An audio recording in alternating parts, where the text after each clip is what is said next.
It is a 545 cubic inch big block. I've gotten this request a ton of times to do a video breaking this thing down. Luckily for y'all, my little kids are petri dishes and gave me this.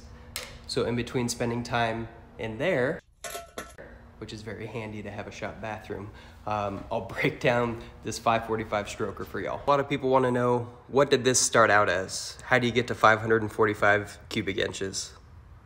This engine started its life out as one of these, a 385 series Ford, specifically a 460. Now, I went with a later model D9 TE block.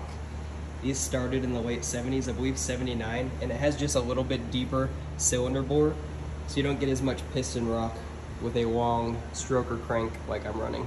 That block has a 4.390 inch bore combined with a 4.5 inch stroke crank that gives you 545 cubic inches. As far as cylinder heads, I went with the Ford Racing Super Cobra Jet heads. There's an earlier A429 casting of these that are just a revised version of the original iron Cobra Jet heads. These are completely revamped by John Kaze, and they have different valve locations.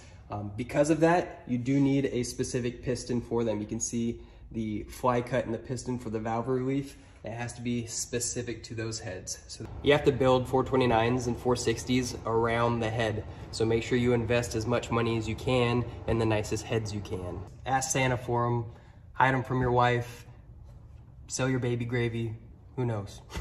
I'm running a hydraulic flat tappet cam, which might scare some of you, but honestly, if you know how to break it in properly, there's nothing to worry about. Use the correct oil, run the break-in procedure as you should. But this gives me a cam that I can use with a lot less maintenance than something like a solid roller. My cam is custom ground from Lunati to match the rest of the specs on my build. If you want those cam specs, because you want that same chop in your ride, hit up my OnlyFans. I sell the cam specs on there. For real, I have my cam specs written down here. It's really not as wild as you may think with as much chop as there is. Did you get it? If your pause game is that strong, you've been watching too many booty videos, and I'm telling.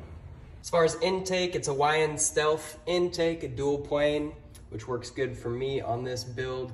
I did go with Holley EFI system, so running their Sniper. I get a lot of questions about that too, the Holley Sniper system. I fucking love it, all right? It's been super easy, maintenance free. So pay attention when you're wiring it and you'll be fine.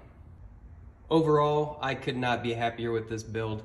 In a big heavy truck like this, prioritizing both low end torque and horsepower has really worked out, and it's a blast to drive, especially with that 5-speed NV4500.